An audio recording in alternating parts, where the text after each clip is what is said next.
Hey guys, I am Vasudev और आप देख रहे हैं मिक्स विद वासुदेव। तो जैसे कि आप लोगों को हिंट ही मिल गया होगा, आज के वीडियो में हम लोग कुछ नया डिस्कस करने वाले हैं। और इनफैक्ट अगर मैं सिर्फ इस वीडियो की बात ना करूं तो इस चैनल पे हम लोग एक नई चीज इंट्रोड्यूस कर रहे हैं, एक पॉडकास्ट सीरीज जिसको हम लोगों ने नाम दिया है राइट ऑन विद वासुदेव। तो इस सीरीज में हम लोग हर एपिसोड में फीचर करेंगे किसी भी एक इंडस्ट्री प्रोफेशनल को जिसके पास काफी सारा एक्सपीरियंस है, जो बहुत टाइम से इंडस्ट्री में काम कर रहे हैं। एंड हम लोग सिर्फ टेक्निकल बातें नहीं करने वाले उनके साथ, बल्कि इवन पर्सनल चीजें भी डिस्कस करेंगे, उनकी अप्रोच देखेंगे लाइफ के टुवर्ड्स कि आज वो लोग जिस मुकाम पे है वहां तक कैसे पहुंचे। बिकॉज आज जब मैं सुबह उठा तो चांस की बात है मेरी फीड में एक ऐसा कोटेशन आया जो मैं आप लोगों के साथ शेयर करना चाहूंगा। तो मैंने उसको सेव करके रखा है and it goes like a single conversation across the table with a wise man is better than 10 years mere study of books. तो अगर मैं आप लोगों को इसका मतलब एक्सप्लेन करूं तो सिंपली इसका मतलब ये है कि अगर आप किसी भी नॉलेजेबल इंसान, एक्सपीरियंस इंसान, वाइज इंसान के साथ 1 या 2 घंटा बैठ के भी बात करते हैं तो आपको उससे काफी ज्यादा नॉलेज मिलेगी एज कम्पेयर टू अगर आप 10 साल तक वीडियोस देखते हैं या सिर्फ बुक्स पढ़ते हैं। तो काफी मजा आने वाला है और बिना किसी डिले के मैं इंट्रोड्यूस करता हूं आप लोगों को राइट ऑन विद वासुदेव के पहले गेस्ट के साथ, जिनका नाम है मिस्टर दीपेश वर्मा। तो बिफोर इंट्रोड्यूसिंग हिम मैं आप लोगों को एक ब्रीफ बता देता हूं। तो दीपेश जी जो हैं, इनके पास ऑलमोस्ट 15 साल का एक्सपीरियंस है बॉलीवुड इंडस्ट्री में and he is among one of the top rhythm arrangers and percussionists of India. तो कुछ कंपोजर्स जिनके मैं आप लोगों को नाम बताऊं जिनके साथ इन्होंने खूब काम किया है, that is Sonu Nigam, Arijit Singh, Pritam, Sanjay Leela Bhansali, Shankar Ehsaan Loy, Ajay Atul, Amaan Malik, to name a few. और इसी के साथ साथ अगर आप लोगों को कुछ चार्ट बस्टर्स बताऊं, जो हिट गाने बताऊं, जो आई एम प्रीटी श्योर आप लोगों ने खूब सुने होंगे, जिनका रिदम इन्होंने डिजाइन किया है, तो वो है पद्मावत का घूमर, धूम 3 का टाइटल ट्रैक, तू मेरे अगल बगल है, गंदी बात, धतिंग नाच एंड इवन राजी मूवी का ए वतन, दिलबर और चले आना बाय अरमान मलिक। तो आई बिलीव इतना इंट्रोडक्शन काफी है, क्योंकि इसके बाद जो भी चीजें जानने वाली है वो हम उनके ही मुंह से सुनेंगे, उन्हीं के थ्रू सुनेंगे। तो फाइनली इसी के साथ मैं इंट्रोड्यूस करता हूँ दीपेश वर्मा जी को। सो हाय दीपेश जी, कैसे हैं आप? हेलो, नमस्ते। How are you Vasudev? I am good, fantastic. तो अभी क्या चल रहा है? आप बहुत सुंदर सी जगह पे हैं। सो ये कौन सी जगह है? ये यहाँ बहुत अच्छा स्टूडियो है, स्टूडियो 504 अच्छा, वेरी नाइस। मुंबई में। तो मैं वहाँ पे हूँ और सोचा यहाँ से आज ज़रा फॉर अ चेंज सेशन किया जाए आपके साथ। क्या बात है, thank you very so much nice. For having me on right on with Vasudev. Thank you so much for being a part of it, time निकालने के लिए। सो लाइक काफ़ी सारे सवाल हैं आपसे पूछने के लिए, काफ़ी सारे कह सकते हैं चीज़ें जाननी हैं। बिकॉज अभी मैं यही बात कर रहा था, I was talking to the audience and I was telling them कि ये जो पॉडकास्ट है इसका पर्पस ये है कि यू नो एक्सपीरियंस्ड एक टॉक रखना। बिकॉज उसमें क्या है, नॉलेज अगर आपको गेन करनी है तो आप सिंपली बुक्स पढ़ के, वीडियोस देख के कर सकते हैं, but then experience is something जो आप खरीद नहीं सकते या एकदम से किसी से नहीं ले सकते, वो आपको खुद ही कमाना पड़ता है। So it's a pleasure to have you and यही मोटिव है to have such industry experts जिनके पास इतना सारा एक्सपीरियंस है, so that you know not just the audience, even I can learn something out of it. We all are learning. Definitely. So I have prepared a question है, तो मैं आपसे ना कुछ सवाल हैं जो I am pretty sure audience को भी बहुत हेल्प करेंगे। So one by one I will ask you those questions. तो इसमें टेक्निकल क्वेश्चंस भी होंगे थोड़े से एंड थोड़े से sort of you can say general life related personal questions हैं related to your approach and वो सारी चीज़ें। तो पहला क्वेश्चन जो मैंने लिखा है, it is that in one of your videos ना मैंने एक चीज़ देखी थी कि आपने ना पर्टिकुलरली बोला था कि आपने इस डफ को ट्यून नहीं किया उस ट्रैक में। तो I actually wanted to ask कि परकशंस के बारे में थोड़ा ज़्यादा, कि ये मैं बहुत ज़्यादा सुनता हूँ कि कभी कभार परकशंस को ट्यून किया जाता है, कभी कभार लोग नहीं करते। So when do you have to tune the percussions, उसके बारे में अगर थोड़ी सी बात हो जाए। सो कॉन्सेप्ट यही है कि कुछ इंस्ट्रूमेंट्स छोड़ के, मतलब मोस्टली मैं ट्यून करता ही हूँ, और जो इंस्ट्रूमेंट्स ट्यून हो सकते हैं वो मैं ज़रूर करता हूँ। अच्छा। और करना भी चाहिए, बिकॉज क्या होता है कि वो गाने में एक अच्छी सुरीली चीज़ चल रही है और उसमें से कुछ एक ऐसा आउट ऑफ द फैमिली कुछ एक एलिमेंट ऐसा सुनने में आ जाता है जो कान में खटकता है कभी कभी। बिल्कुल बिल्कुल बिल्कुल। तो जो इंस्ट्रूमेंट्स ट्यून हो सकते हैं वो ज़रूर करें, लेकिन कई बार ऐसा होता है कि you need one layer, one just bright layer which has nothing to do with the tuning. आपके अगर 10 से 12 इंस्ट्रूमेंट्स ट्यून किए हुए चल रहे हैं और उसके ऊपर 1 या 2 लेयर्स ऐसी चल रही हैं जो ट्यून नहीं की है, वो एक एनहांस होता है आपका जो भी स्पेक्ट्रम क्रिएट होता है वो। Right right just to enhance that spectrum.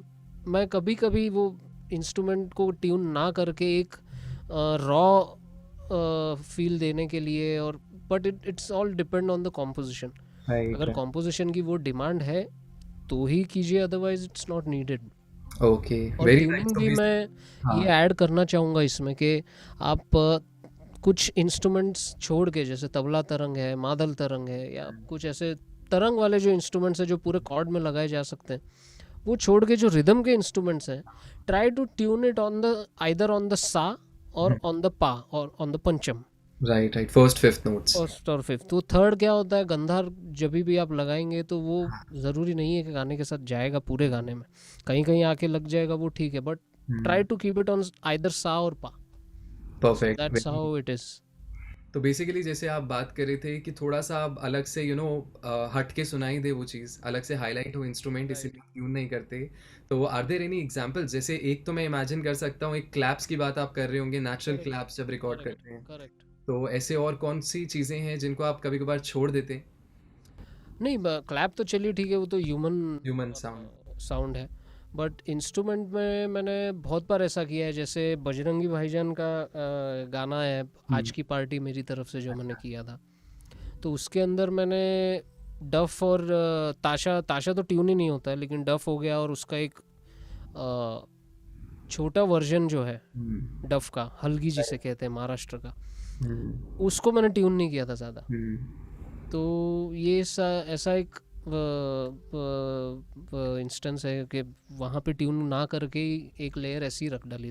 हाँ वेरी नाइस। नहीं काफ़ी अच्छा है, like I have heard this song and ऐसा तो लगता नहीं है, सुन के पता भी नहीं चलता कि वो चीज़ ऑफ भी है, एट द सेम टाइम कहीं ना कहीं फील को कॉम्प्लीमेंट कर रही हैं वो चीज़ें। वेरी वेल, क्या बात है। So moving on, I have an interesting question for you, क्योंकि देखिए even though like no matter what we are doing right now, आपने इतनी सारी मूवीज़, इतने सारे अवार्ड्स मिले हैं, इतने सारे लोगों के साथ कोलैब किया है, काम किया है, but in the end we all start as learners, एक एमेच्योर की तरह शुरू करते हैं। So is there any embarrassing moment या ऐसा कोई मोमेंट जो लाइक सॉर्ट ऑफ आपको भी हंसी आती हो याद करके कि अच्छा मैंने ये भी किया था, ऐसा भी हुआ था? नहीं, ऐसी मतलब क्या कहते हैं कि एम्बैरेसिंग मोमेंट तो मतलब क्या कहते हैं, वो हो ही जाता है, लेकिन वो क्या होता है कि जब टेक बजा रहे होते हैं ना, हाँ तो तभी कुछ ऐसा, मतलब कभी कभी क्या होता है कि बहुत बार ऐसे मेरे कंपोजर फ्रेंड्स इतने सारे जो हैं, लोग मस्ती इतनी करते हैं वहाँ डबिंग अपना कंट्रोल रूम में बैठ के व्हाइल आई एम डबिंग, कोई राइट। नाच रहा होता है वहाँ सामने, और कोई कुछ मतलब ऐसे फनी इशारे कर रहा होता है, हाँ और कोई कुछ सॉर्ट कर ऑफ रहा एनर्जी होता है। क्रिएट कर रहे हैं। हाँ, तो वो क्या है, बजाते बजाते ऐसी हंसी छूट जाती है वो टाइम पे।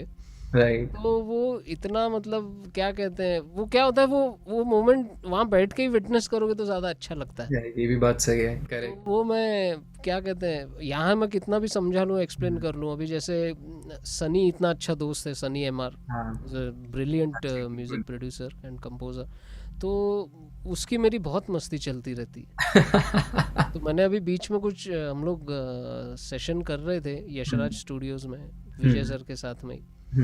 तो वो मुझे उसने बोले तू मटका बजाना, ट्यून मतलब ऐसा सुर वाला मटका ढूंढ के ला और वो मटका बजा। तो क्या होता था, जब भी टेक रुकता था तो मैं मटके के अंदर मुंह डाल के, वो माइक लगा हुआ तो नेचुरल एको आता है ना, तो ऐसा मैं भूत वाली आवाज निकाल के उसको वहां से चिल्लाता था, सने। नहीं एब्सोल्युटली, फन मोमेंट्स तो मतलब स्टूडियो होना में ही चाहिए। करने वाले हैं, होने ही चाहिए बिल्कुल।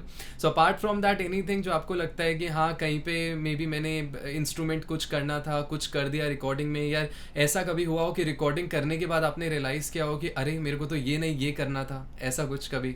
नहीं, मैं मतलब रेयरली ऐसा होता है कि मैं कभी कुछ लेयरिंग भूल जाता हूँ, क्योंकि मैं स्टूडियो में when I M recording, so I have in mind कि मुझे क्या क्या लेयरिंग करनी है।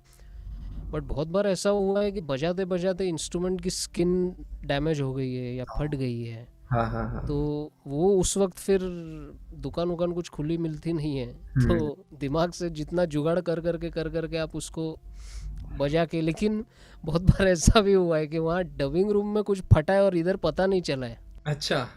तो वो मतलब फिर कवर कर लेते हैं हम लोग, नहीं नहीं कुछ नहीं हुआ, वो लगा के हम लोग वहीं पे ही उसको करके और फिर बजा डालते हैं कभी कभी। समझ गया, क्योंकि क्या होता है मतलब it's not about cheating and all, but क्या होता है कि कुछ लोग कभी बहुत ज़्यादा हाइपर हो जाते हैं, अरे यार ये टूट गया अभी क्या होगा। करेक्ट। तो उस वक्त ज़रा एक अपनी साइड से ज़रा थोड़ा सा वो काम रहना ज़रूरी होता है और फेस पे नहीं आना चाहिए वो चीज़ें।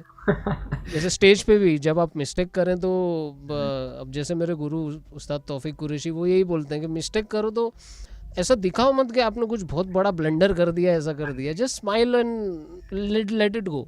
नहीं नहीं, एब्सोल्युटली आगे की परफॉर्मेंस वरना अफेक्ट हो जाती है ना। इफेक्ट हो जाती है डेफिनेटली। गलत हो गया तो हो गया, लेकिन आगे नेक्स्ट खराब नहीं करना ना, उसको परफेक्ट। तो वो यही कहते हैं कि बस हंस दिया करो और आगे बढ़ो। नहीं, वेरी नाइस, बहुत बहुत बढ़िया है। चलो, another question for you is, ये भी मैंने देखा है कि नॉट जस्ट मैंने ऑडियंस में देखा है, बल्कि इवन मेरे पर्सनल जो स्टूडेंट्स हैं उनको बड़ी ज़्यादा कन्फ्यूजन होती है इस चीज़ में। बिकॉज एक होता है कि जब भी बीट मेकिंग करने बैठते हैं या एक गाने के लिए ग्रूव डिज़ाइन करते हैं तो काफ़ी लोग ना सिर्फ ग्रूव बनाने के लिए बना देते हैं, वेरएस आई हैव रियलाइज्ड कि आप लोग एक एक एलिमेंट ऐसे सिलेक्ट करते हो जैसे वो कहीं ना कहीं it's a part of the soul, soul है ट्रैक का, कहीं ना कहीं जान डाल रहा है ट्रैक में, एक एक चीज़ कॉम्प्लीमेंट करती है। तो बेसिकली द क्वेश्चन इज कि how do you find the right groove अपना गाने के लिए, which things do you focus upon, कि एक गाने को सुनते हो तो आपके माइंड में एग्जैक्टली क्या आता है when we talk about rhythm arrangement, कि आपको इसके रिदम्स अरेंज करने हैं। See finding a right groove and finding a right instrument, ये दोनों बहुत अलग चीज़ें हैं। एक सही ग्रूव आपका एक बार आपने दिमाग में बसा लिया, अब उस ग्रूव को आप अप्लाई किस चीज़ पे करेंगे वो भी एक इम्पॉर्टेंट चीज़ है। राइट। मतलब अभी कोई गाना ऐसा है जिसमें फोक इंस्ट्रूमेंट्स की ज़्यादा रिक्वायरमेंट है, तो उसका आप पहले ग्रूव आपने बना लिया, फिर then you think of what instruments you have to choose to give justice to that groove. Correct. तो ये दोनों बहुत अलग चीज़ें हैं। तो क्या होता है कि मैं जब भी कोई ग्रूव दिमाग में मेरे आता है तो मैं पहले यही देखता हूँ कि सबसे पहले जो जितनी भी मिड फ्रीक्वेंसीज हैं रिदम की, उस मिड फ्रीक्वेंसीज में क्या क्या ऐसा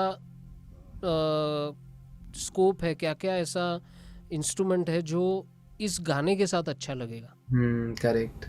अब जैसे क्या होता है कि अब जैसे हमारे यहाँ पे राग जितने हैं वो राग एक इमोशन कन्वे करते हैं। Absolutely.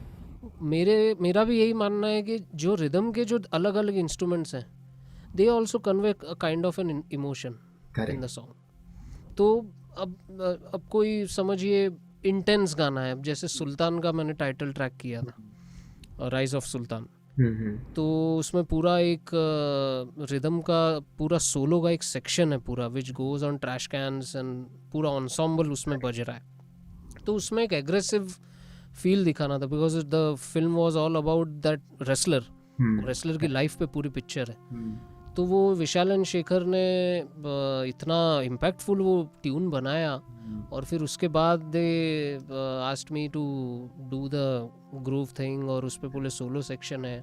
Then John Stuart Yaduri जिसने प्रोड्यूस किया है पूरा song, yes. So I went to him and हम लोग ने बैठ के डिस्कस किया कैसे क्या ग्रूव हो सकता है, क्या हो सकता है। सो वहाँ पे फिर एक दिमाग में ख्याल आया कि नहीं, यहाँ पे ट्रैश कैन का एक एंसेम्बल पूरा लाना चाहिए जो पूरा एक वो एग्रेशन दिखा सके ट्रैक में।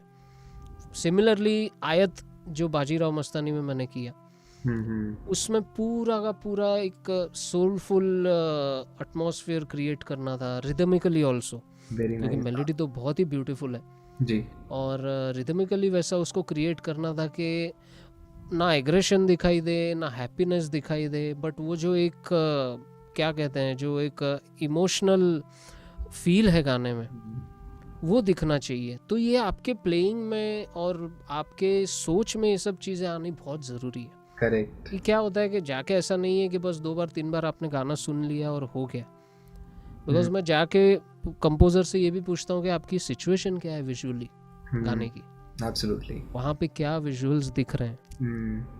एंथम है या ऐसा कुछ गाना है तो it's a different thing, but if there is a situation तो यू हैव टू अंडरस्टैंड कि वो वहाँ पे क्या हो रहा है, क्या सिचुएशन है।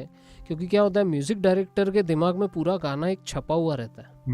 करेक्ट। और आपको उसी के अंदर अपनी भी बात कह जानी है और उसको जो चाहिए वो भी देना है। बिल्कुल और डायरेक्टर के दिमाग में पूरी फिल्म चल रही होती सामने वो गाना सुन के। बिल्कुल। तो ये सारी चीज़ें बहुत ध्यान में रखना ज़रूरी है। तो इंस्ट्रूमेंट्स का भी सिलेक्शन वैसा ही होना चाहिए कि जो गाने के साथ अच्छे से जेल हो, अच्छे से मर्ज हो, और वो किसी भी एलिमेंट को, ना सिंगिंग को, ना कोरस को, ना मेलोडी को, ना किसी और चीज़ को वो छेड़े भी नहीं और वो अपनी बात कह के निकल जाए। बिल्कुल। सो ये बातें मैं ध्यान में रखता हूँ कि जब ग्रूव बनाना हुआ गाने का तो वो लिरिक्स को तो डिस्टर्ब नहीं करेगा, वो ट्यून को तो डिस्टर्ब नहीं करेगा। करेक्ट। या कुछ एक फिल कोई ऐसा मैंने बजा दिया तो वो लिरिक्स के ऊपर नहीं जाना चाहिए। बिल्कुल। तो वो फिल की भी अपनी एक बात आ जानी चाहिए और लिरिक्स अपने चल रहे हैं वो भी रहना चाहिए। राइट। तो ये बातें बहुत मैं ध्यान में रखता हूँ हमेशा। सो दैट इज मतलब playing skill everything is important, बस ये है कि फील को सबसे आगे रखना है हमेशा, बिकॉज फील अल्टीमेटली मैटर करती है। सुनने वाले को नहीं पता आपने कौन सा इंस्ट्रूमेंट क्या यूज़ किया है, be it trash can, be it djembe, but then you know वो फील कन्वे होनी चाहिए मेन, क्या मकसद है उस चीज़ का। करेक्ट। So very well. तो आपसे अभी आपने इतनी चीज़ें बताई, उनसे दो चीज़ें मेरे दिमाग में और आई। First you were talking about ensemble कि ट्रैश कैन का आपने ensemble यूज़ किया। तो I am pretty sure you know जो ऑडियंस है, ऑडियंस में से काफ़ी लोग इस वर्ड पे कंफ्यूज हुए होंगे कि ये क्या चीज़ है। तो if you could you know थोड़ा सा ब्रीफ आउट कि ये क्या ensemble कब यूज़ करते हैं, और ये मतलब रीज़न क्या था कि ट्रैश कैन नॉर्मली यूज़ नहीं किया, why you decided to you know fill it up, कि उसको उस तरह से प्रेजेंट किया। तो हल्का सा मतलब दो वर्ड्स अगर उस पर हो जाए। ensemble means group sound. Group sound. तो आपके 2 से या 3 से ऊपर लोग हुए तो वो एक ensemble कहा जाता है। ओके। तो जब 5 लोग साथ में बजा रहे हैं, 6 लोग साथ में बजा रहे हैं, तो that's an ensemble, it's a group sound. Right. और ट्रैश कैन मतलब यूज़ करने का मकसद ही वही है कि मतलब ऐसा नहीं है कि मैंने फर्स्ट टाइम यूज़ किया है, बिकॉज ये कॉन्सेप्ट जो है using the junk material and trash material in the main stream songs is brought by Taufiq भाई ओनली। धूम 2 का जो टाइटल ट्रैक जो उन्होंने किया है, रिदम अरेंजमेंट पूरा, तो लंदन में एक बैंड है, it's called stomp. So it is inspired by that. और उनका जो एक बैंड है मुंबई स्टैम्प, सो मैं उसका एक पार्ट हूँ। और उसमें उनका कॉन्सेप्ट यही है कि सारे जंक और ट्रैश मटेरियल ही बजाया जाएगा उसमें, there won't be any instrument. तो ट्रैश कैन उन वो ट्रेंड वही लेके आए हैं और I am just following it. तो वो सुल्तान में भी मेरा वही दिमाग में आया कि ये एक एग्रेशन किस तरह से दिखाया जाए। ऐसा मतलब अब वो डफ के 10 लेयर कर दिए, 15 लेयर कर दिए, that is okay, but you need a kind of sound which is AG and yet so impactful कि वो एक उसका एक रंबल भी छोटा सा बच के आए तो वो ऐसा सामने आ जाए कि अरे यार ये क्या आ गया। मतलब ऑडियो सुनते सुनते भी एक विजुअल आदमी आ जाना चाहिए आदमी के सामने।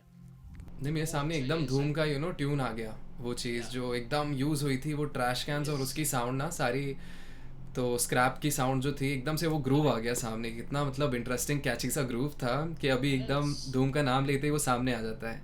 जी, उन्होंने पूरा सोलो सेक्शन जो कंपोज किया है रिदम का, it's mind blowing. Pretty good, pretty good, बहुत बढ़िया है। तो इससे मेरे दिमाग में एक चीज़ आई that you know I had written this question. Ustad Taufiq Qureshi जी जो हैं आपके मेंटोर भी हैं, and now you know you share the stage with him. आप उनके आई थिंक 2 बैंड्स के भी पार्ट हैं, एक उनका खुद का बैंड है Surya the new sun and Mumbai stamp. Right. तो उनका मैंने आपके साथ एक वीडियो देखा था, आपने रिकॉर्डिंग सेशन उनके साथ जब किया था, तो अब मेरे को पता चल रहा है आपने एक्चुअली काफ़ी सारी चीज़ें की हैं अपार्ट फ्रॉम लाइव परफॉर्मेंस। तो how has your you know experience been with him, because definitely you know he is more experience और कहीं ना कहीं one of your influences, you look up to him. तो ऐसा क्या आपका एक्सपीरियंस रहता है कि जब भी आप रिकॉर्डिंग सेशन अटेंड करते हैं, सो कुछ ना कुछ लर्निंग होती होगी हर बार, तो कैसा रहता है you know sharing the stage with him, sharing the recording room with him? See it's क्या कहते हैं, it's more than a blessing for me.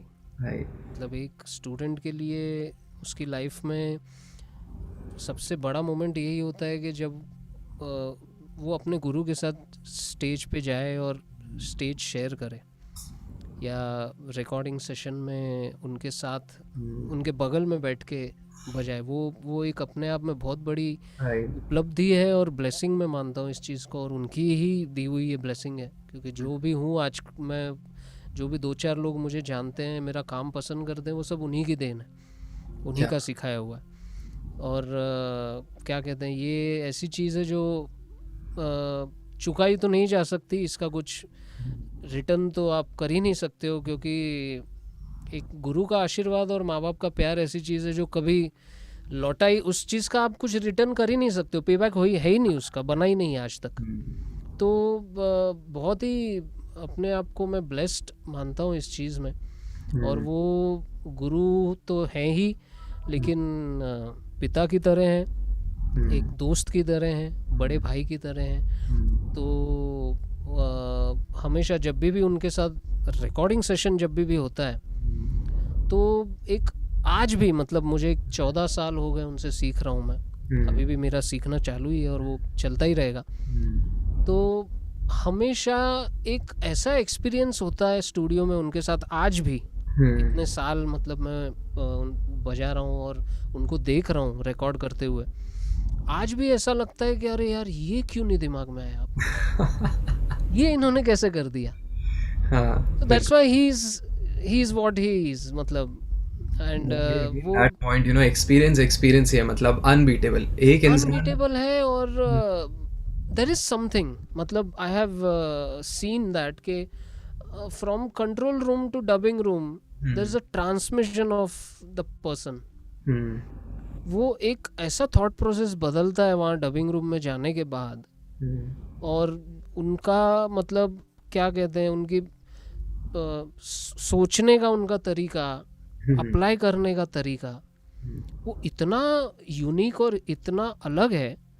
तो वो आज भी मैं जब रिकॉर्ड करता हूँ और मतलब उनके साथ जब देखता हूँ, उनको ऑब्जर्व करता हूँ, क्योंकि मेरी बहुत आदत है कि भले मेरा पार्ट नहीं हो गाने में, वहाँ पे मैंने बजा लिया हो या कुछ भी कर लिया, तो मैं कोने में बैठ के उनको देखते रहता हूँ खाली, कि क्या क्या कर रहे हैं, कैसे कर रहे हैं। तो वो एक एक्सपीरियंस ऐसा है जो मेरे लिए तो क्या कहते हैं, गोल्ड से भी ज़्यादा बड़ी चीज़ है। मतलब इट्स अ स्पीचलेस फीलिंग। तो हमेशा उनके साथ, और उन्होंने इतनी सारी बातें चालू रिकॉर्डिंग में ही वो इतनी सारी बातें सिखा देते हैं कि वो बाद में रियलाइज़ होता है कि अरे बाप रे, इतना सब एक साथ बता दिया उन्होंने। अब क्या होता है कि एक छोटा सा एग्जांपल, कभी कभी क्या होता है, आप टेक बजा लो, 4 बार बजा लिया, अब टेक रुका, वहाँ पे इंजीनियर कुछ उनका कट पेस्ट हो रहा है या कुछ भी डिस्कशन चल रहा है, तो म्यूजिशियन की आदत होती है बीच बीच में बजाते रहने की, टेक के बीच में। तो ये आदत हम लोगों को भी थी पहले, तो बजाते रहते। तो उन्होंने खाली एक बार ऐसे ही बोला, बोले टेक खत्म हो जाए तो शांत रहो और एनर्जी को बचाओ, बोले वो अगले टेक के लिए काम आएगी। तो बोले और आपको वो पार्ट भी दिमाग में रहेगा आपको जो बजाना है अगले टेक के लिए। सो बोले whenever you stop after playing, so keep quiet for a while, जब तक आपका वापस से टेक शुरू नहीं होता है। तो ये एक बात है। फिर डायनामिक्स कितना इम्पोर्टेंट है रिकॉर्डिंग में, क्लिक के साथ बजाने में, वो एक उन्होंने बहुत सिखाया है कि आपको डायनामिकली कितना परफेक्ट रहना ज़रूरी है। क्लिक पे बजाना एक अलग बात है, और उस क्लिक में रह के उन डायनामिक्स को स्टडी करके बजाना एक अलग बात है। करेक्ट। तो ये चीज़ उन्होंने बहुत सिखाई है। तो ऐसी बहुत सारी चीज़ें हैं, माइक्रोफोन के कितने दूर रहना है, ऑफ सेंटर कब जाना है, डिस्टॉर्ट ना हो। तो क्या होता है कि सारी चीज़ें इंजीनियर पे डिपेंड करने से नहीं होती है।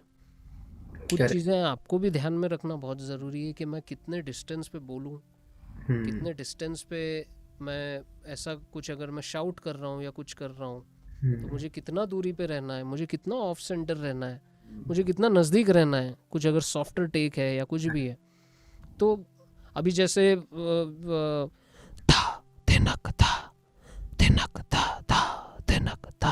मैं नज़दीक आया, अब धा दिनक धा दिनक धा धा दिन, मैं दूर गया। अब वही चीज़ मैं यहाँ से करूँ तो वो एकदम ब्लास्ट हो जाएगा।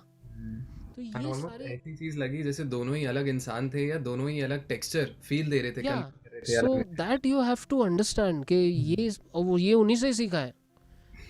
ये सारी चीज़ें उनकी ही बताई हुई है कि जब सॉफ्ट कुछ करो तो नज़दीक जाओ, लाउड कुछ कर दो, दूर जाओ। तो ये खाली सिंगर करता है ऐसी बात नहीं है, आप जब कुछ वोकल परकशंस कर रहे हैं या करते हैं कुछ भी कर बिल्कुल। रहे हैं, so it's very much necessary. तो ये सारा उनसे सीखने मिलता है, आज भी कुछ अलग ही सीखने मिलता है। राइट। तो experience is something else for me.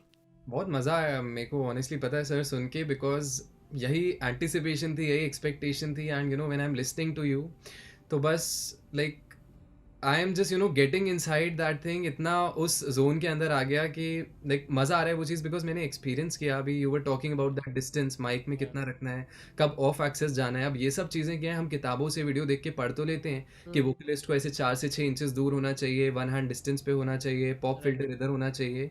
लेकिन जब आप स्टूडियो में एक्चुअली उतरते हो तो आप सबसे बड़ी चीज़ ये रियलाइज़ करते हो कि वो रूल्स जो थे ना, वो सिर्फ किताबों में अच्छे लगते हैं। Practically you have to sort of experiment, improvise things, क्योंकि वो हर इंसान के लिए एप्लीकेबल नहीं है। Like I have recorded sarangi, flute record की, ड्रम सबसे कॉमन चीज़ होती है, ड्रम रिकॉर्ड किए, कोई दो ड्रम रिकॉर्डिंग्स में रूम माइक सेम पोजीशन पे नहीं था। तो ये बहुत इंटरेस्टिंग चीज़ है कि ये तो जब कूदते हैं उस एनवायरनमेंट में जाते हैं ना, प्रैक्टिकली एक्सपीरियंस करना इज़ लाइक टोटली ब्लिसफुल। वो एक अलग ही। Session recording is all about practical knowledge only. Correct. ये प्रैक्टिकल नॉलेज से ही आता है सीख के, ये किसी भी किताब में या घर पे या ऐसे नहीं आएगा। तो वो एक बहुत ज़रूरी है। करेक्ट। एब्सोल्युटली, क्या बात है।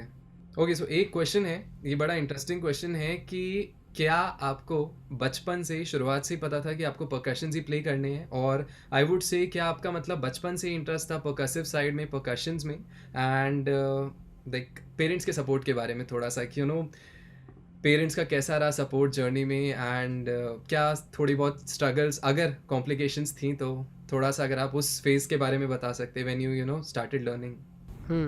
तो घर में तो संगीत का ही माहौल है, because my father was a singer अरे वाह। And mother is she is a house wife, but वो बहुत ही सुनकार अच्छी हैं।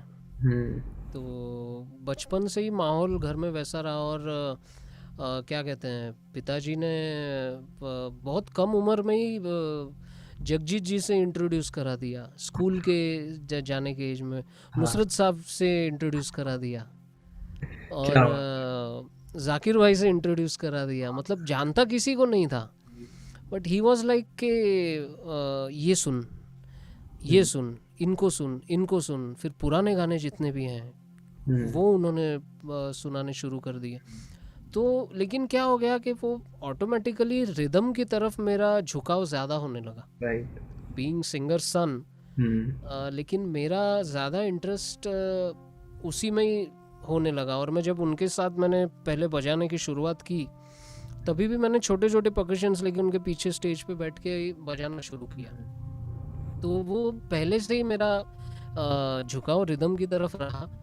और उनके सपोर्ट के से ही जो भी हूँ आज यहाँ पे हूँ। और क्या कहते हैं, शुरुआत में मतलब मेरी मम्मी कहती हैं कि मैं 3 महीने का जब था तब से ही मेरी मम्मी ने शोज़ में और ये सब में मुझे ले जाना शुरू कर दिया।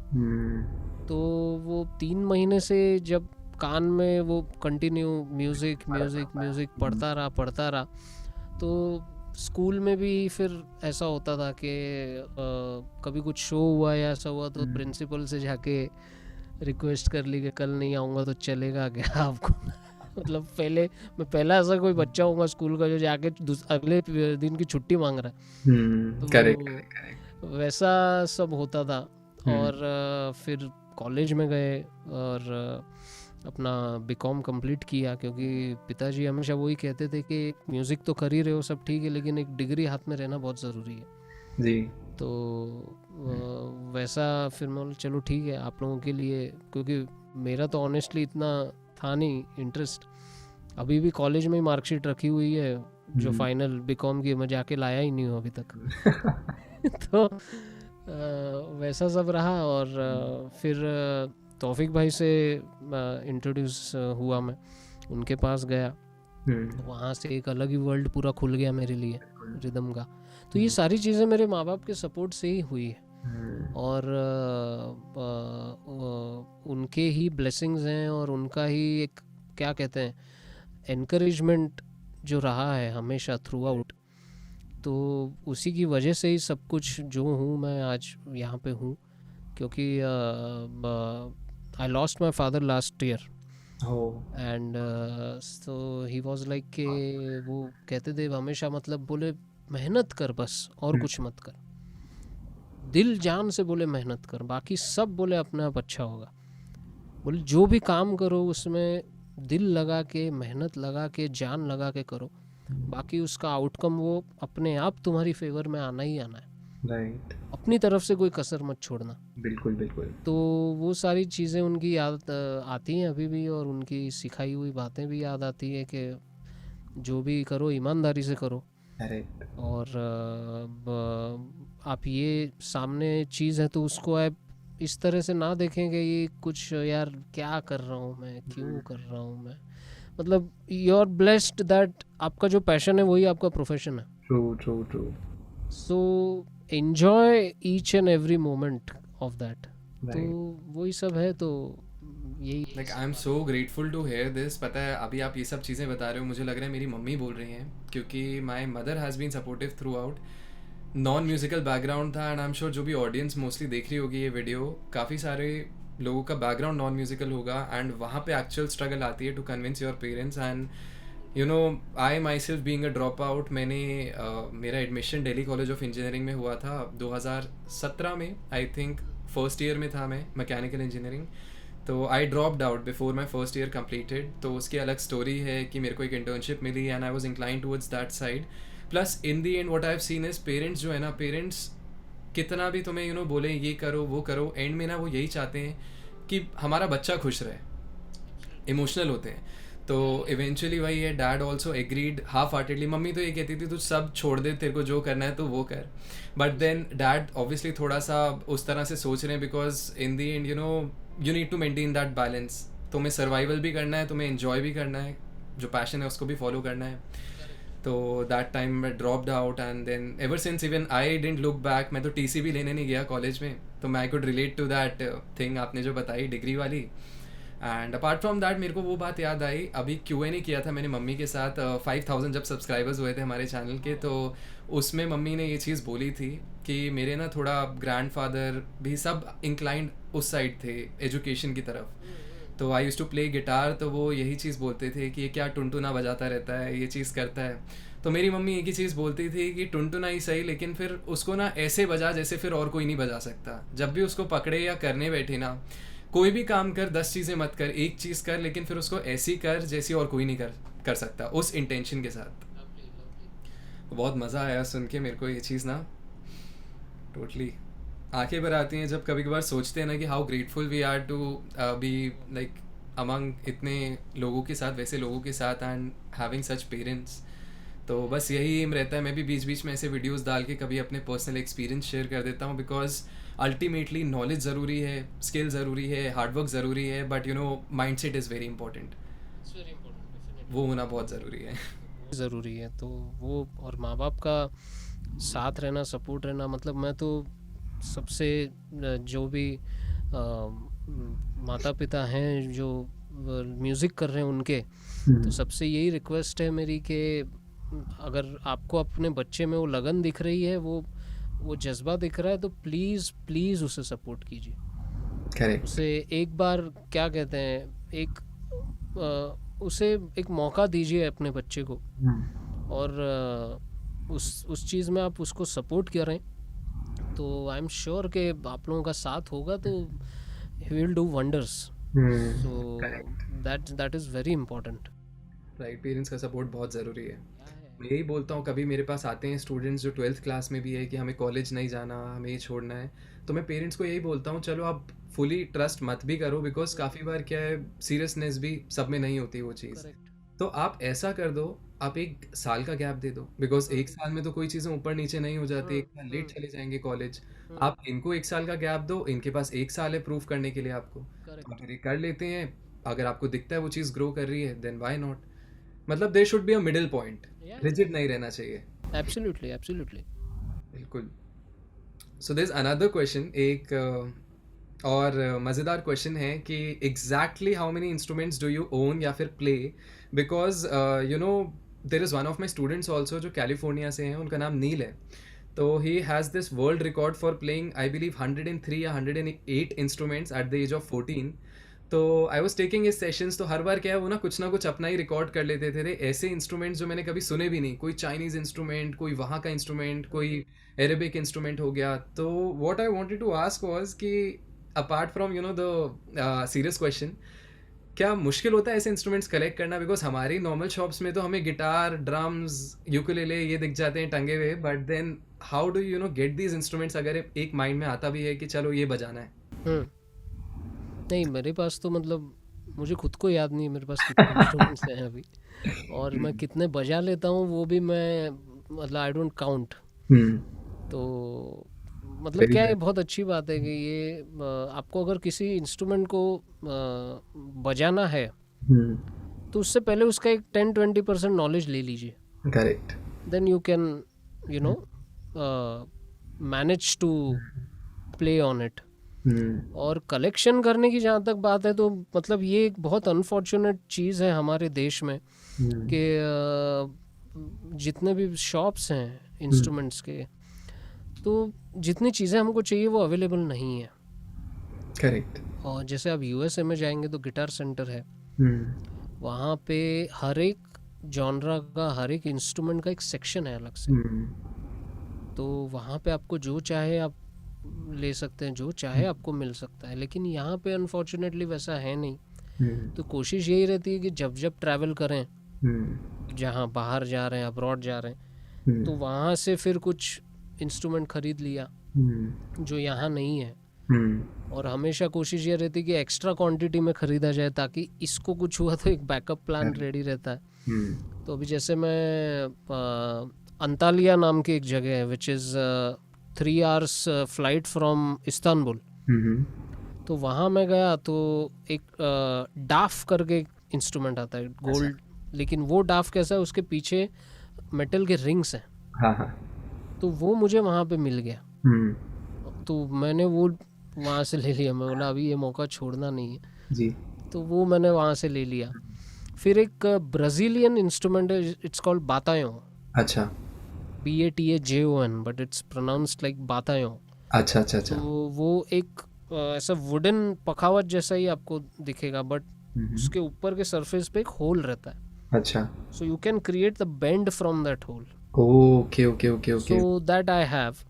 एंड उसके अलावा बहुत सारे ऐसे इंस्ट्रूमेंट्स हैं जो मतलब ट्रैवल करके कहीं यहाँ से ले लिए, वहाँ से ले लिए. कभी मतलब ऐसा भी होता है कि इनफैक्ट इंडिया में ही कहीं ट्रैवल कर रहे हैं और कहीं पे एक ऐसा शॉप दिख गया तो अरे यार ये बॉम्बे में नहीं है, यहाँ पे तो ये ले लो. करेक्ट. तो वैसा हो जाता है. अब जैसे दरबुका है, ऑथेंटिक दरबुका जो इंस्ट्रूमेंट है, परकशन इंस्ट्रूमेंट है, वो यहाँ नहीं है. बिल्कुल. You will get it in Saudi only, या दुबई आप गए या जहाँ पे गए तो वहीं पे ही मिलेगा. तो वो भी वहाँ से उठा के ले आए. तो शॉपिंग ये सब चीज़ों की ज़्यादा होती रादर देन दूसरी चीज़ों की, कह रहे यार कपड़े ले लिए, ये ले लिया, वो ले लिया. ठीक है, अच्छी बात है. एंड यू नो अभी आपने जैसे बात बोली कि वी आर अनफॉर्चुनेट कि ऐसे अभी है situation, but then I am very positive about this thing कि बहुत जल्दी चीज़ें बदलेंगी, चीज़ें ग्रो कर रही हैं. फॉर द सेम, मतलब या हो जाए तो बहुत इजी हो जाएगा. एग्जैक्टली, क्योंकि द रीज़न यू नो आप लोगों को ऑन बोर्ड लाने का यही है कि people get to know about this thing. आपके बारे में जानेंगे, इतनी चीज़ें होंगी, तो कहीं ना कहीं जिसको रिदम में इंटरेस्ट है वो यही सोचेगा कि जब दीपेश जी ने उस टाइम पे ये कर लिया था तो हम तो आज फिर भी कर सकते हैं. चीज़ें आज फिर भी आसान हैं और भी एक्सेसिबल हैं. तो मतलब this is just to spread awareness. Aim ही चैनल का ये है कि you know spread awareness, so that जब तक नॉलेज नहीं होगी लोगों में, यहाँ पे क्यों नहीं बिकता, म्यूजिकल शॉप्स क्यों नहीं रखते, बिकॉज अवेयरनेस ही नहीं है, लोगों को पता ही नहीं वो इंस्ट्रूमेंट. और क्या कहते हैं कि अब जैसे आपके शो के थ्रू ये मुझे 2-3 इंस्ट्रूमेंट्स के नाम लेने का मौका मिला और बताने का मौका मिला, so that now they will go and Google it. और बट अगर वो अवेलेबल नहीं है that doesn't mean you stop playing. Correct. There are many instruments. India में इतने सारे परकशन इंस्ट्रूमेंट्स हैं, Indian percussions, which I love the most. मेरे मोस्टली गानों में मैं सारे इंडियन परकशंस और ये सब सुनने मिलेंगे.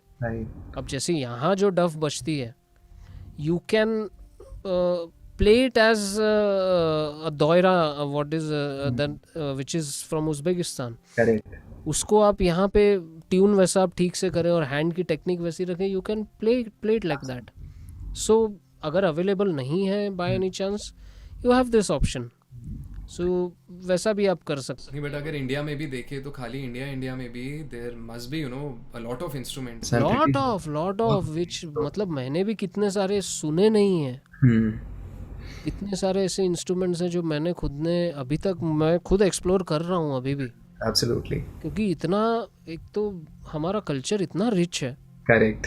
और म्यूजिक इतना रिच है.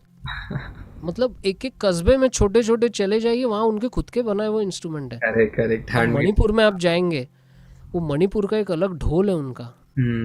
वो इतना कमाल साउंड है उसका. वो एक अलग ही है. फिर कलकत्ता चले जाइए, वहाँ पे उनका जो ट्रेडिशनल इंस्ट्रूमेंट है ढाक, वो एक अलग है. वो एक मतलब ऐसा इम्पैक्टफुल परकशन इंस्ट्रूमेंट है वो. तो यहाँ पे क्या है, तबला, ढोलक, पखावज, मंजीरा, ढोल, ये एकतारा और ये सब हो गया. लेकिन इसके अलावा बहुत से ऐसे इंस्ट्रूमेंट हैं जो हम लोगों ने अभी तक एक्सप्लोर नहीं किए हैं. करेक्ट. करना चाहिए. बिल्कुल.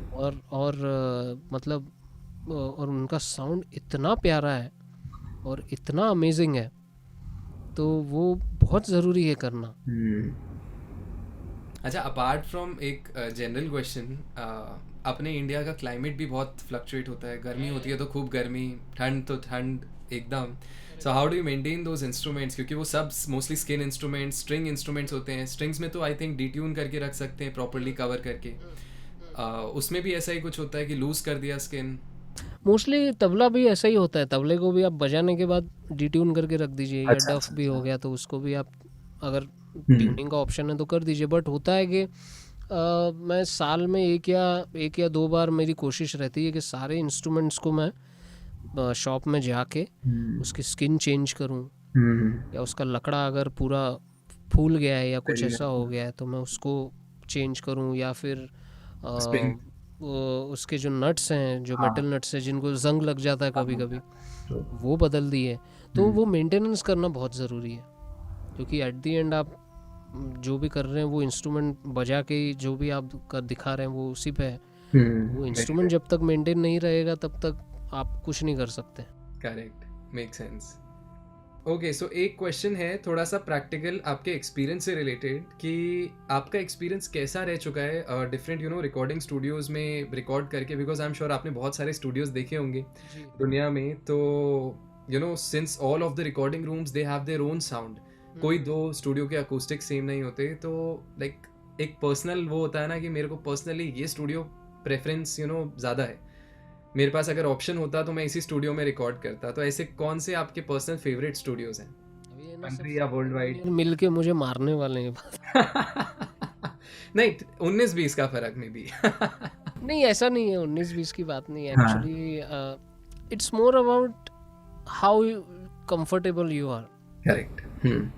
तो ऐसा नहीं है कि मतलब मैंने मोस्टली सारे मेजर स्टूडियोज में मैं काम करता हूँ और सारे इंजीनियर्स बहुत ही अच्छे दोस्त हैं और मतलब we are like a family.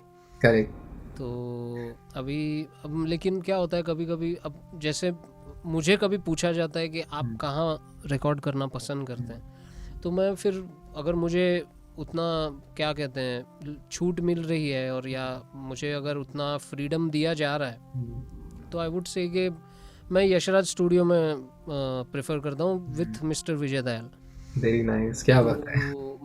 अगर वहाँ पे समझिए बाय चांस नहीं कर पाए तो ये स्टूडियो है 504, यहाँ पे जो राहुल शर्मा इंजीनियर हैं उनके साथ करता हूँ.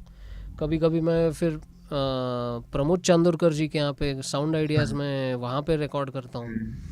और कभी headroom studio Aftab Khan uncle हैं उनके पास में चला जाता हूँ.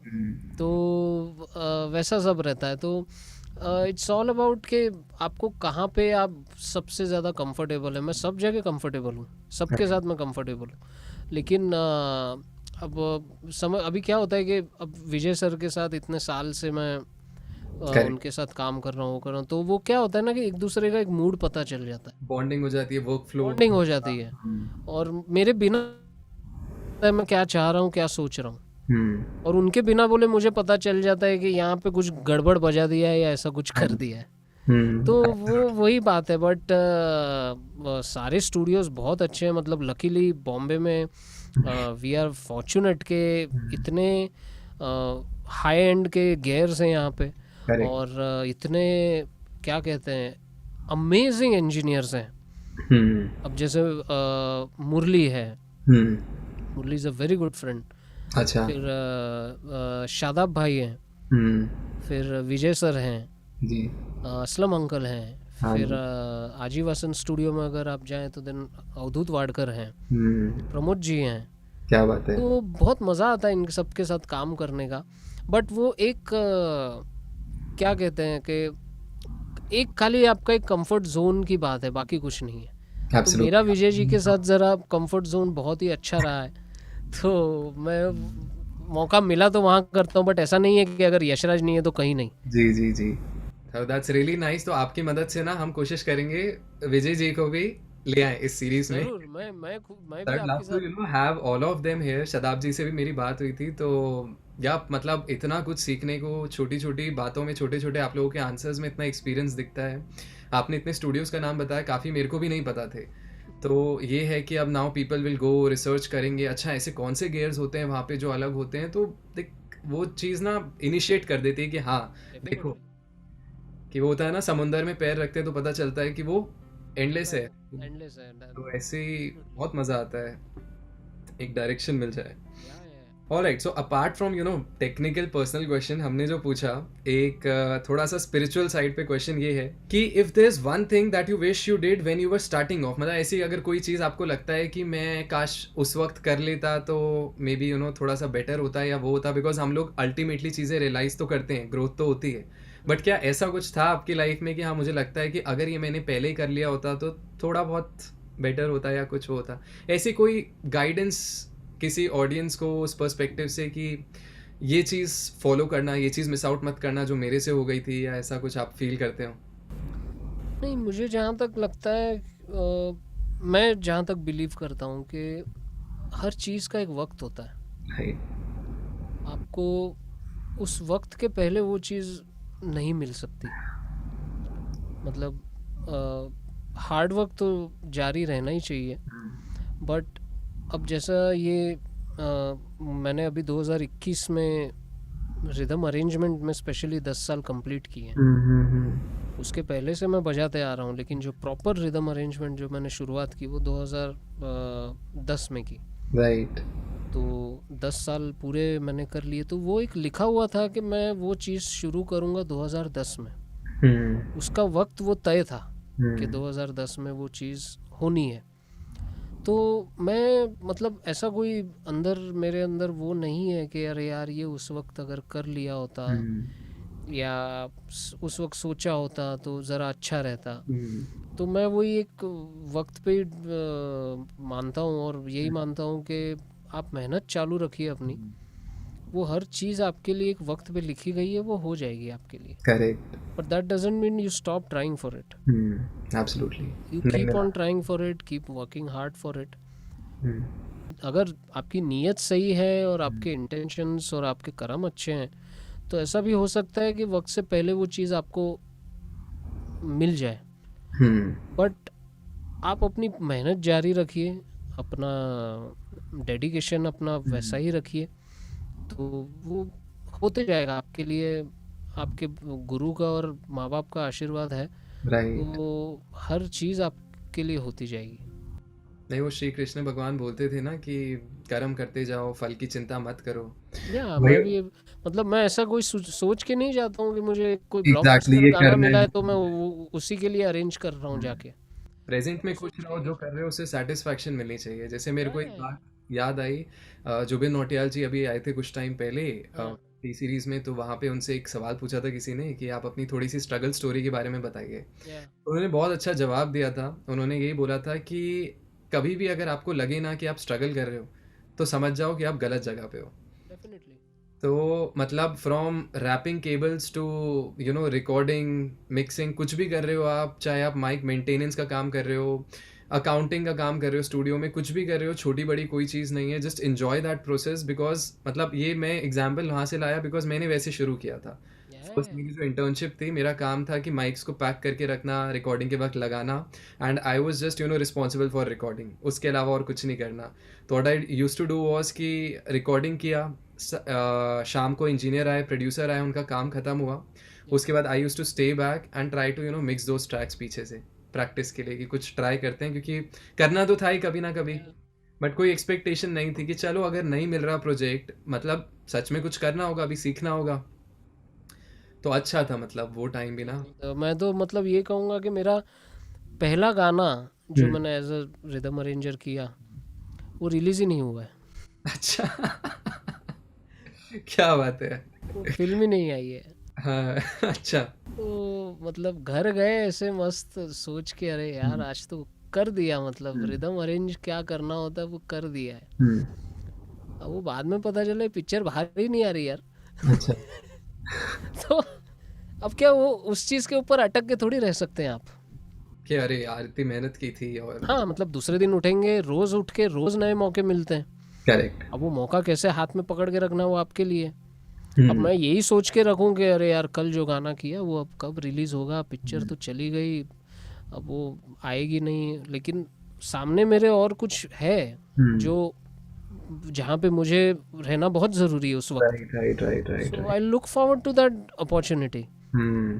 तो यही सब है। तो ये स्ट्रगल मतलब क्या कहते हैं, you just enjoy yourself, music is all about enjoying. Correct absolutely. Just have fun and एक काम काम की तरह उसको मत कीजिए, मैं यही कहूँगा।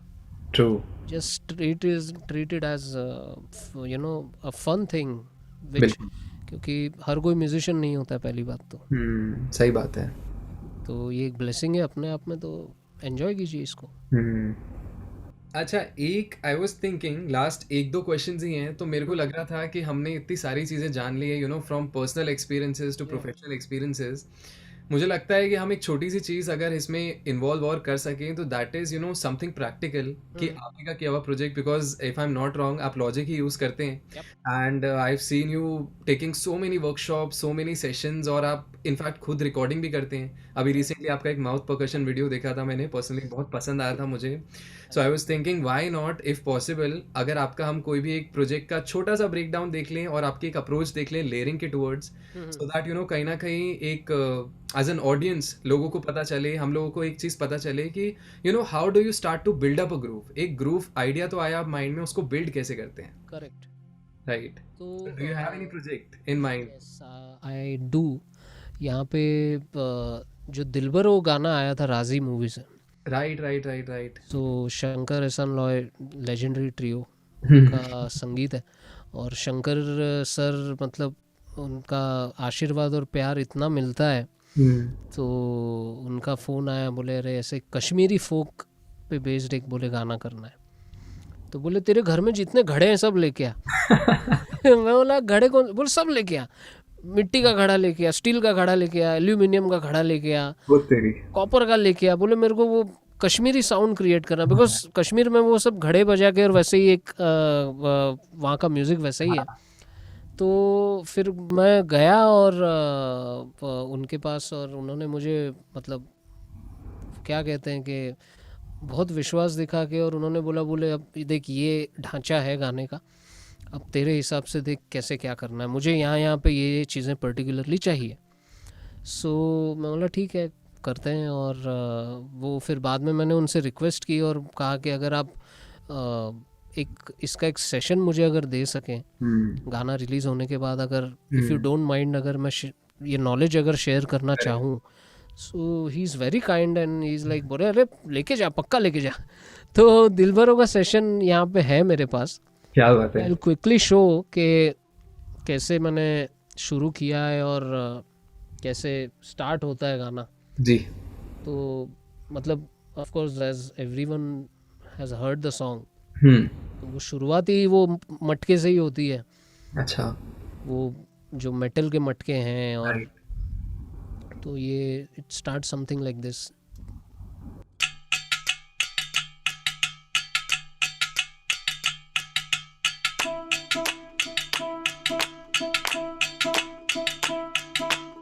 सो ये एक शुरुआत ऐसी है. अभी मेलोडी का वो सॉरी वोकल्स का ट्रैक म्यूट रखा है मैंने. और आप लोगों से जो भी लोग देख रहे हैं उनसे हम दोनों माफ़ी मांगते हैं क्योंकि मोनो में बज रहा है. क्योंकि बहुत ही आधे घंटे की मशक्क़त के बाद भी हम लोग वो कर नहीं पाए फिगर आउट. तो आपको शायद स्टीरियो इमेज ना मिल रही हो, लेकिन खाली कोशिश यही है कि गाने में किस तरीके से क्या क्या एडिशंस किए हैं, लेयरिंग कैसी की है, वो आपको दिखाने का इंटेंशन है, बाकी कुछ नहीं. तो मैं वापस से प्ले करता हूँ.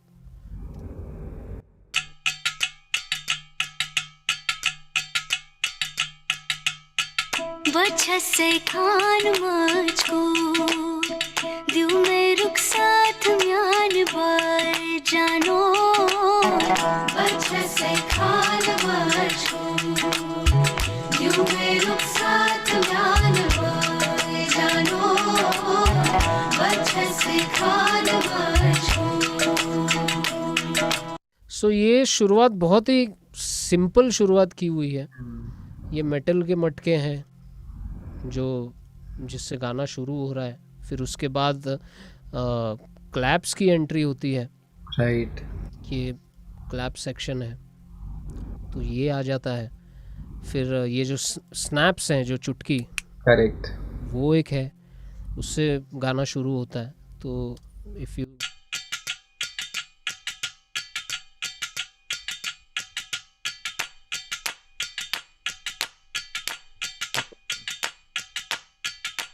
Simple groove is going on. Then एक उदू पॉट का एडिशन होता है आगे गाने में. तो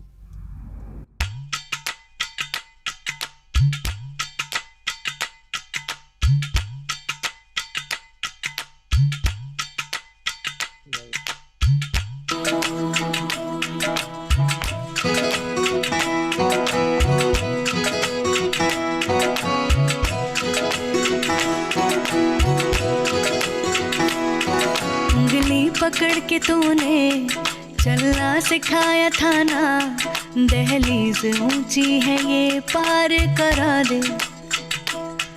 बाबा मैं तेरी मलका, टुकड़ा हूँ तेरे दिल का. एक बार फिर से दहलीज पार करा दे. यहाँ से ग्रूव चेंज है. जो मेन दिलबरो आपका हुक आ रहा है, बिल्कुल वहाँ से गाने को खोला गया. तो मैंने मतलब आइडिया वही था कि एक शुरुआत, क्योंकि विदाई का गाना है, जैसे मैंने कहा मैं सिचुएशंस पे बहुत ज़्यादा स्टडी करता हूँ. करेक्ट. तो ये विदाई का गाना है, तो वहाँ पे एक सिंप्लिसिटी जितनी मेंटेन की जाए उतना ज़्यादा अच्छा है. क्योंकि हमारे यहाँ भारत में ऐसा है कि शादियों में जो भी विदाई के गीत होते हैं, सो दे आर लाइक, मतलब इट्स वेरी, बहुत सिंप्लिसिटी के साथ वो कन्वे की जाती है चीज़ें. तो कोशिश यही रही है यहाँ पे भी कि कुछ कॉम्प्लेक्स ना करके सिंप्लिसिटी मेंटेन करके आप किस तरीके से उसको अपनी बात कह रहे हैं. तो मेन दिलबरो जो हुक है वहाँ से गाना खुलता है. बार फिर से दहलीज पार करा दे. मुड़ के ना देखो दिलबरो, दिलबरो. मुड़ के ना देखो दिलबरो. मुड़ के ना देखो दिलबरो, दिलबरो. मुड़ के ना देखो दिलबरो. सो यहाँ पे भी जो भी चीज़ें यहाँ पे आप देख रहे हैं, मटका तो कंटिन्यू है ही, मटका चल ही रहा है. और उसके अलावा उदू पॉट का लो सेक्शन है. Correct. और उदू का हाई सेक्शन है. छोटा मटका, स्मॉल मटका जो ट्रैक है, एक प्रोग्राम शंकर जी ने प्रोग्राम किया हुआ मटका है, वो उन्होंने खुद प्रोग्रामिंग की है. अरे वाह. तो वो है मंजीरा का ट्रैक है. एक लोज जो है प्रोग्रामिंग किए हुए, अच्छा, वो हैं. राइट. दूसरे भी ब्लोज हैं. किक और स्नेयर भी उन्होंने एक लेयर उसकी रखी हुई है. मतलब कहीं ना कहीं बेसिकली इलेक्ट्रॉनिक लाइफ का फ्यूजन है बीच में. फ्यूजन है, डेफिनेटली है, because he likes to have a layer. अब जैसे ये थिक क्लैप है, तो thick clap will be this, हाँ right. Normal clap will be क्या दिस. बात है. सो ये कॉम्बिनेशन मैंने ट्राई किया वहाँ पे. फिर ये तार ड्रम जो मैंने आपको कहा था, जो टर्की से मैं लाया था, हाँ कॉल तार ड्रम ऑल्सो, डफ और तार ड्रम दोनों कहते हैं, राइट। तो वो एक है। तो ये कॉम्बिनेशन आप जब सुनेंगे तो ग्रूव कुछ ऐसा दिख।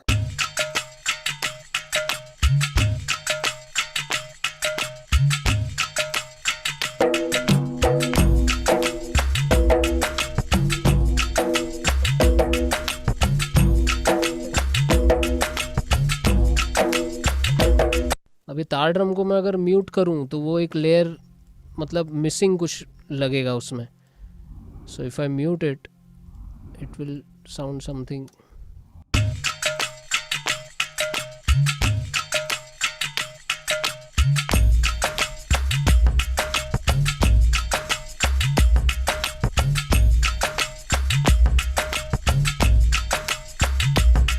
जो प्रोग्रामिंग उनकी किक स्नेयर चल रही थी वो मुझे कॉम्प्लीमेंट करना था उसको, तो वो कैसे किया जाए, तो उसका फिर मैंने सोचा ये तार ड्रम को ही यहाँ पे इंट्रोड्यूस किया जाए। सो वो आने के बाद एक पूरा ग्रूव ही चेंज हो गया, एक पूरा पॉलीरिदम बन के उसका एक इतना अच्छा क्रिएट हुआ है।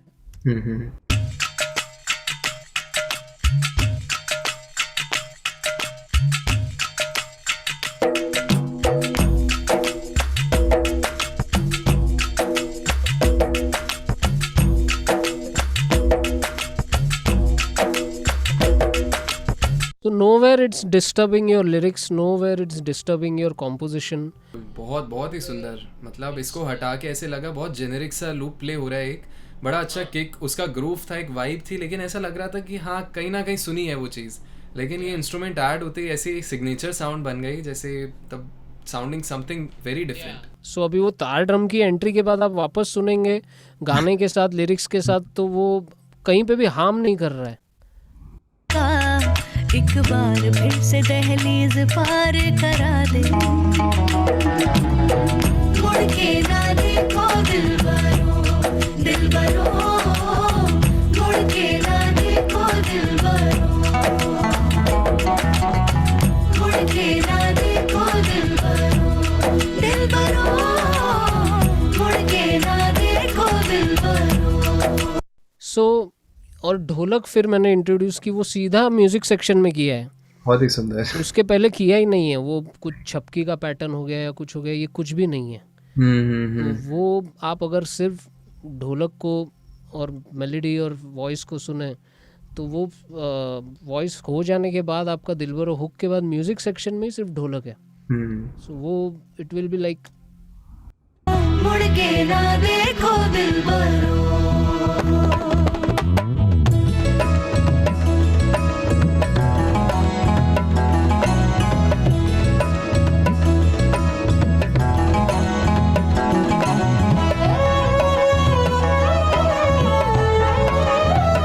ढोलक भी जरा ऊपर के सुर के लिए है। क्या बात है, वो एक्साइटमेंट क्रिएट कर रहा है, कैरी ऑन कर रहा है कि गाने को रुकने नहीं देना। तो वो अभी अब सारी चीज़ें एक साथ जब आप सुनेंगे, ढोलक की एंट्री जब होती है तो एक लेयर और ऐड हो रही है ढोलक की, जो एग्जिस्टिंग जो जितना कुछ बज रहा है उसके ऊपर एक ढोलक की लेयर ऐड हो रही है। But nothing is becoming too much chaotic, nothing is becoming too much disturbing, nothing is becoming too much कुछ ऐसा out of the family कुछ भी नहीं है। तो अब ये ढोलक की एंट्री के साथ आप सुनिए। मुड़ के ना देखो दिलबरो, दिलबरो, मुड़ के ना देखो दिलबरो, मुड़ के ना देखो दिलबरो, दिलबरो, मुड़ के ना देखो दिलबरो।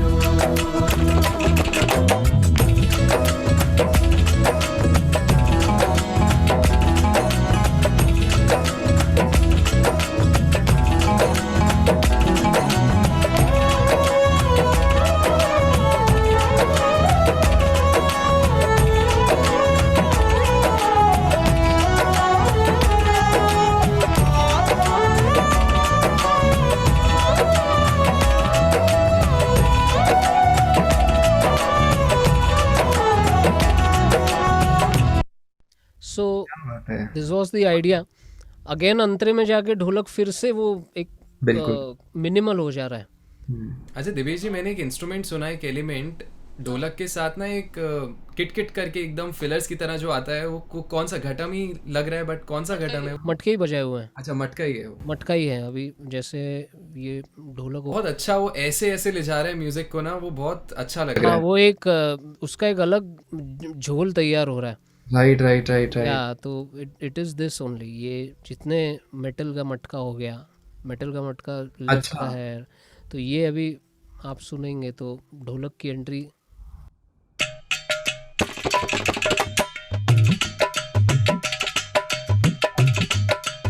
ये टिपिकल शादी में और वो सब हाँ, ठेके बजते हैं जो घर की औरतें और ये सब जो नहीं नहीं बिल्कुल। बजाती हैं, तो वहाँ वैसा इंस्ट्रूमेंटेशन नहीं होता है ना कि ये आज बजेगा, ये बजेगा। ढोलक बजती रहती है अच्छी खासी, और मटके वटके, जैसे कश्मीर है तो वहाँ पे मटके और ये सब घड़े ज़्यादा यूज़ होते हैं। ट्रू। तो यहाँ आइडिया वही था कि वही करो, तो वो मैंने किया है।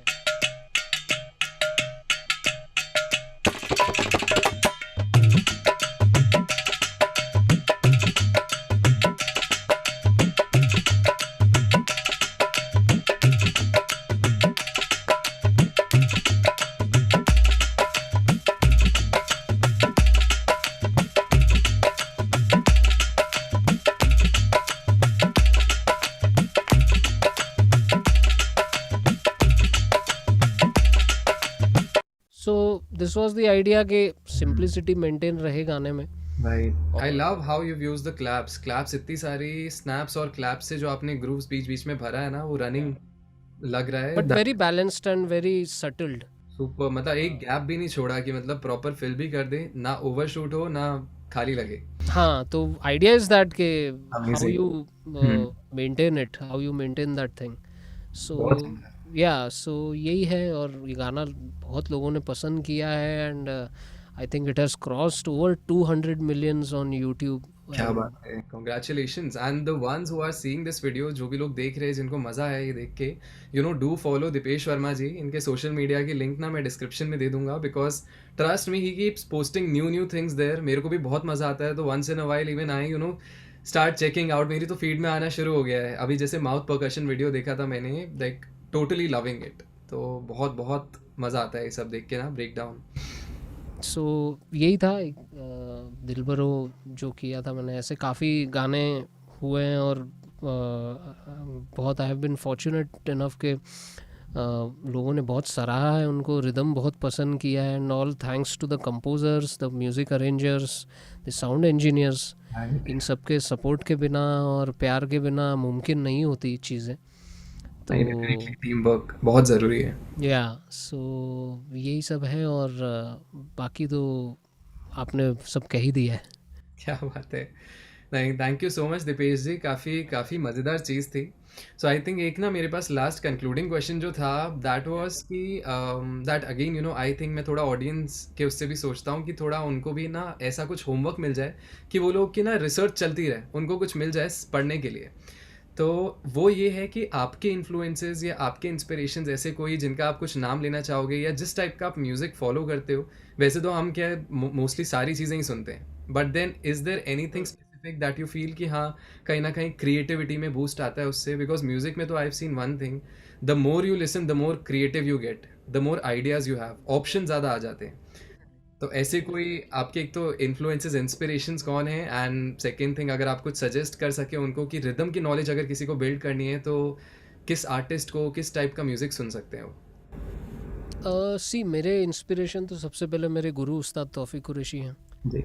देन उस्ताद जाकिर हुसैन हैं, देन रंजीत बारोट जी हैं, देन नीलाद्री कुमार जी हैं, क्या बात है। फिर श्रीधर पार्थसारथी जी, मृदंगम विद्वान, वो भी गुरु ही हैं, जो क्योंकि साउथ इंडियन का, कर्नाटक का नॉलेज मैंने अभी भी उनसे ले रहा हूँ और लेता हूँ।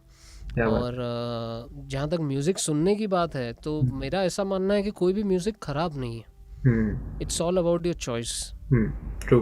तो मैं मतलब क्लासिकल म्यूज़िक बहुत सुनता हूँ, क्लासिकल म्यूज़िक परफॉर्म भी करता हूँ, फ्यूजन म्यूज़िक बहुत सुनता हूँ मैं, अलग अलग आर्टिस्ट को बहुत फॉलो करता हूँ, इंटरनेशनल आर्टिस्ट को बहुत फॉलो करता हूँ, जैसे डाफर यूसुफ हैं, अरे क्या oud and he sings, and उसके बाद अगर कोई इंटरनेशनल दूसरे आर्टिस्ट हैं तो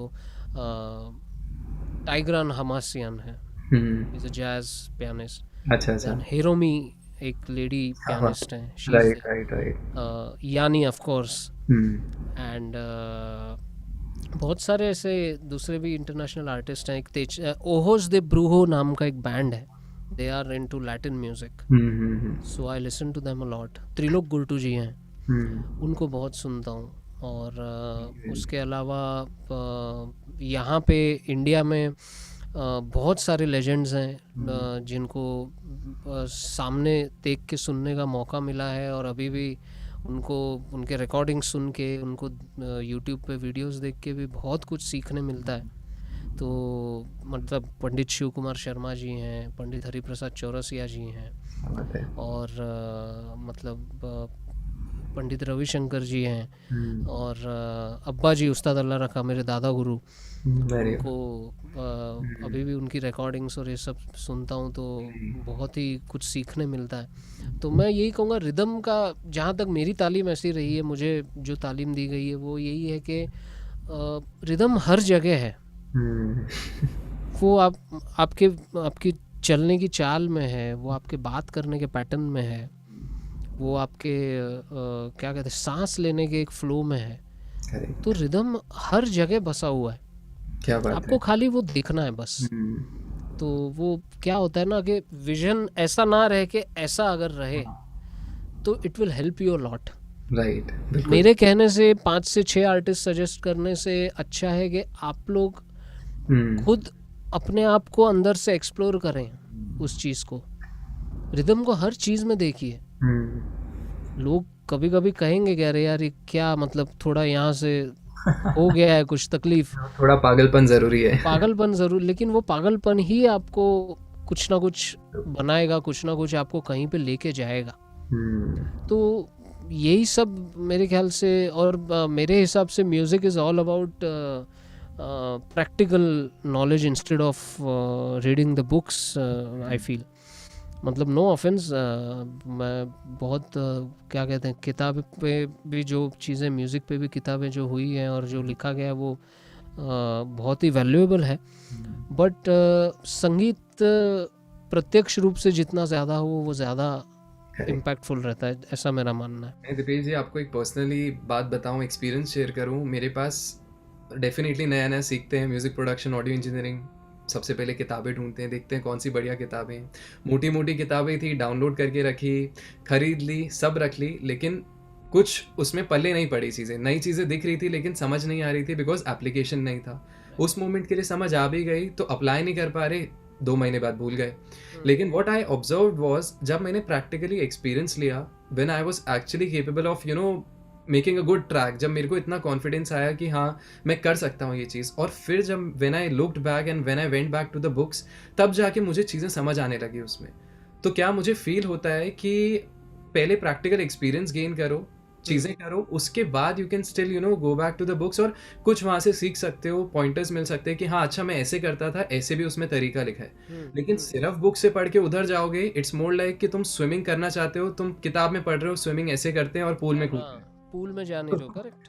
पहले स्विमिंग सीख लो, फिर आ जाओ, 2 की 4 टेक्निक्स पता चल जाएंगी। डेफिनेटली, लेकिन एक वो बहुत ज़रूरी है, प्रैक्टिकल बहुत ज़रूरी है वो प्रैक्टिकल नॉलेज, और एक गुरु से सीखना भी बहुत ज़्यादा ज़रूरी है। मेंटोर, हाँ करेक्ट, बहुत ज़रूरी है। लाइफ में एक गुरु का होना बहुत ही ज़्यादा इम्पोर्टेंट है, जो True. आपको राह दिखाए और सही राह पे चलने के लिए आपको हमेशा मोटिवेट करे। तो एक कोई किसी को आप जिस चाहें आप गुरु बनाइए, उनकी सेवा करें और उनके साथ सीखते रहिए उनसे जितना हो सके। तो यही मैं कहूँगा बस। बाकी True. तो म्यूज़िक है, और एक बहुत ही म्यूज़िक ऐसी चीज़ है जो आपको हर किसी को नहीं वो वरदान मिलता है, मेरा ऐसा मानना है। तो जब मिला है तो उसका आप अच्छे से आप उसको यूज़ करें, उसका एक अच्छा उसमें से जितना हो सके उस समंदर में से बटोर सकें बटोर लीजिए। करेक्ट, मतलब प्योरिटी बहुत ज़रूरी है। ये चीज़ मेरे को आपसे बात करके फील हुई, अगेन वो चीज़ दिखी भी कि नो डाउट जहाँ पे आज आप हैं, जो चीज़ें आप कर रहे हैं, that has to do with hard work, that has to do with you know parents का सपोर्ट, लेकिन मोर देन दैट तुम अंदर से कैसे हो ना, वो चीज़ बहुत ज़रूरी है. How you know perceive music, worship जब तक तुम नहीं कर सकते अपनी आर्ट को, तब तक तुम दिन रात कितनी भी मेहनत कर लो, बट वही चीज़ है, वो फल में भी होता है ना, रिजल्ट नहीं दिखता. नहीं लेकिन काफ़ी ऐसे लोग हमें दिखते हैं जो बहुत जल्दी चीज़ें अचीव करते हैं, बहुत जल्दी चीज़ें मिलती हैं. एज यू सेड, सबका अपना टाइम होता है, लेकिन कहीं ना कहीं मुझे ये भी फील होता है वो प्योरिटी होनी बहुत ज़रूरी है, इंटेंशन साफ होना बहुत ज़रूरी है, एब्सोल्युटली. रास्ता आसान हो जाता है. मुझे एक बार रंजीत भाई ने बोला था, ऐसे ही हम लोग उनसे मिलते रहते हैं तो बातें बहुत होती है, जी. And he shares lot of great things. So once he said that, बोले तू जब तक यहाँ से तू साफ नहीं है ना, बोले तू कितना भी अच्छा बजा ले वो नहीं दिखेगा. करेक्ट. तो बोले इधर से साफ रहना बहुत ज़रूरी है, दिल का साफ होना बहुत ज़रूरी है, अपने आप से ऑनेस्ट होना बहुत ज़रूरी है. गलत कर रहे हो तो वो अपने आप को एक्सेप्ट करना बहुत ज़रूरी है कि नहीं मैं गलती कर रहा हूँ. तो वही सब चीज़ें हैं, तो बस यही सब है. एब्सोल्युटली, बहुत बहुत सुंदर, एंड बहुत मज़ा आया, and more than the audience I am sure they love this thing. But then personally मैंने तो खूब सीखा, मैंने तो खूब एंजॉय किया. और आज मैं इनको एक कोटेशन ही बता रहा था सेशन शुरू होने से पहले, कि there was a quotation which said कि एक होता है ना, एक वाइज मैन के साथ बैठ के एक डिस्कशन करना, उससे आपको ज़्यादा नॉलेज मिल जाएगी 10 साल तक किताबें पढ़ने से. करेक्ट. तो वो चीज़ इतनी फील होती है. Like even I have watched a few videos, blogs देखे, चीज़ें करता हूँ, लेकिन आपके साथ एक ऐसी कन्वर्सेशन हुई जैसे लगा कि पता नहीं यू नो कि ऐसे एकदम से एक्सपोनेंशियली काफ़ी चीज़ें पता चली, एक क्लैरिटी, एक विजन जो दिखी ना, तो वो definitely you know that is the power of experience. तो बहुत मज़ा आया. Thank you so much you know for sparing out time, being a part of this. और एक छोटी सी परंपरा that we you know sort of are planning to start या starting off with this series is कि बस जाते जाते एक छोटा सा you know एक गुजारिश है मेरी आपसे कि एक बार आप राइट बोल के दिखा दें. I'll try because I'm very bad at it. But right. क्या बात है, मतलब ये तो नया ही सिग्नेचर है और बहुत ही सुंदर, काफ़ी यूनिक था. Thank तो you. बहुत बहुत थैंक यू सो मच आने के लिए, being a part of it. बहुत ज़्यादा मज़ा आया आपके साथ, इतनी सारी नई चीज़ें सीखी, एंड यू नो डेफिनेटली कुछ ना कुछ फ्यूचर में प्लान आउट करते हैं. जरूर. And thank you so much. Thank you so much. Have a great day. You too. Thank you. Bye bye.